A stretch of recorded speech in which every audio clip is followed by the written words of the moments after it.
Enggak sih? Apa enggak sama sekali? Sebelum unsur pernikahan harus ada saya tanya. Beneran? Kalau kita lihat dari awal, kasus ini sebenarnya mulai ramai setelah sebuah akun anonim bernama Sampah FHUI mengunggah tangkapan layar percakapan grup internal mahasiswa Fakultas Hukum Universitas Indonesia di platform X pada tanggal 12 April 2026. Awalnya mungkin banyak yang ngira ini cuma obrolan biasa, tapi setelah isi chatnya dibaca lebih jauh, publik langsung bereaksi karena di dalamnya ada komentar-komentar yang mengandung objektivitas perempuan, pelecehan verbal, candaan seksual yang merendahkan, bahkan kalimat yang dianggap menormalisasikan kekerasan seksual.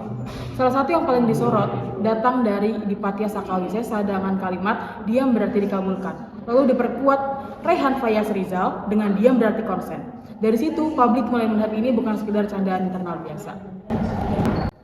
Dan yang bikin kemarahan publik makin besar adalah ketika identitas para anggota grup mulai terungkap satu persatu. Nama-nama mereka langsung tersebar di sosial media.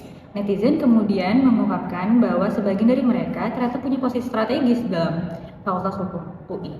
Mulai dari ketua angkatan, pengurus organisasi mahasiswa, sampai yang sedang mencalonkan diri di posisi penting kampus. Di sini mulai muncul pertanyaan besar, gimana mungkin orang-orang yang dipercaya jadi representasi mahasiswa justru terlibat dalam percakapan seperti ini. Bahkan di salah satu tangkapan layar, Kevin sempat mengingatkan supaya isi grup jangan sampai bocor. Karena kalau ketahuan, mereka bisa kehilangan jabatan. Tapi respon anggota lain malah bercanda menyebut kelompok mereka sebagai low-key DPR. Banyak netizen yang melihat ini sebagai simbol penyalahgunaan posisi dan privilege. Situasi makin memanas waktu muncul dugaan bahwa objektifikasi verbal ini gak cuma ditunjukin ke sama mahasiswa, tetapi ke dosen mereka sendiri. Setidaknya ada 7 dosen yang disebut dalam transkrip yang beredar. Yang lebih disorot lagi, sebagian anggota grup sebenarnya tahu percakapan ini, tapi mereka lebih memilih diam. Ini yang bikin banyak orang mulai bahas soal budaya bystander di lingkungan pendidikan. Lalu, kasus ini masuk ke tahap sidang internal Fakultas Hukum UI yang disiarkan langsung dan ditonton oleh ribuan orang. Awalnya cuma 2 mahasiswa yang hadir, sementara 14 lainnya belum muncul. Setelah berjam-jam, semuanya akhirnya datang dan menjawab pertanyaan mahasiswa di forum terbuka. Di forum itu terungkap kalau grup ini awalnya cuma grup komunikasi biasa antar teman satu kos sejak awal kuliah. Tapi lama-lama berubah jadi ruang yang menormalisasi candaan merendahkan perempuan. Ketika ditanya kenapa ini bisa terjadi, beberapa pelaku mengaku merasa aman karena menganggap grup itu ruang privat yang enggak akan pernah bocor. Tapi justru dari situlah semuanya terbuka. Universitas Indonesia akhirnya menyerahkan penanganan kasus ini ke Satgas PPKS dan mencabut status organisasi beberapa mahasiswa. Dan ini bukan cuma soal satu kampus atau satu kelompok mahasiswa. Tapi soal pertanyaan lebih besar, kalau hal seperti ini bisa dinormalisasi di institusi pendidikan sebesar Universitas Indonesia, seberapa aman sebenarnya ruang pendidikan kita hari ini?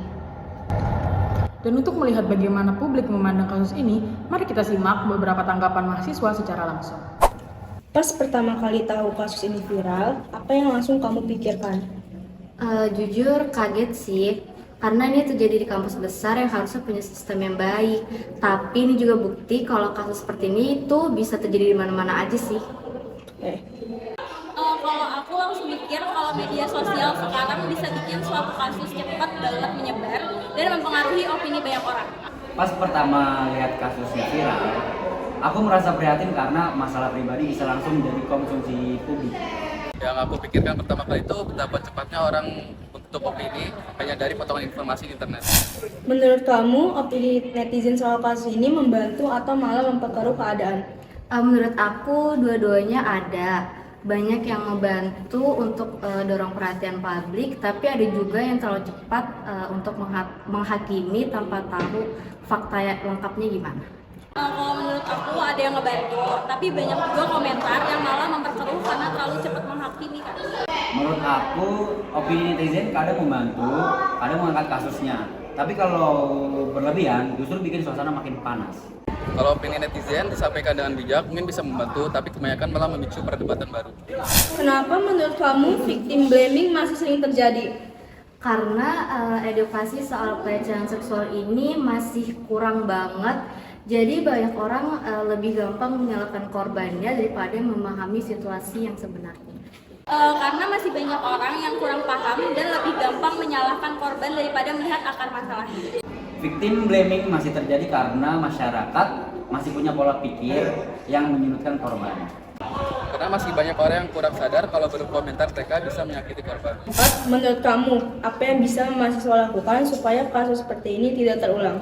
Menurut aku, kita sebagai mahasiswa kita harus lebih peduli dan lebih berani speak up lagi dan jangan pernah untuk menormalisasi candaan atau perilaku yang berbau pelecehan.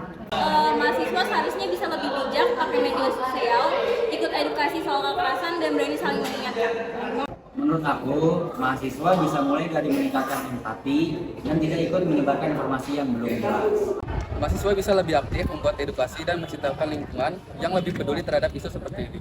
Terima kasih ya. Ya. Makasih ya. Makasih ya. Sama. Makasih.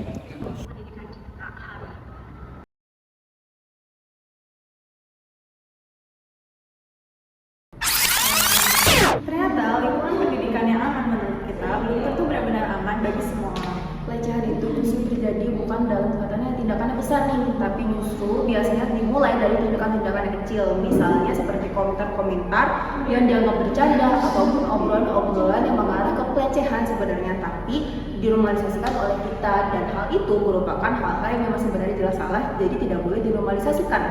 Dan ketika semua itu terus dianggap normal, maka batas antara candaan dan kekerasan akan menjadi semakin kabur. Kalau lihat ada yang nggak beres, jangan diam. Kalau dengar candaan yang kelewatan, jangan anggap itu hal biasa. Karena membiarkan satu perilaku kesalahan akan membuka ruang untuk kesalahan lain terjadi. Karena lingkungan pendidikan yang baik adalah lingkungan yang aman untuk semua. Betul, karena lingkungan pendidikan itu bukan tempat untuk merendahkan perempuan, mengobjektivitas perempuan, ataupun membiarkan segala perilaku pelecehan terjadi dalam bentuk apapun.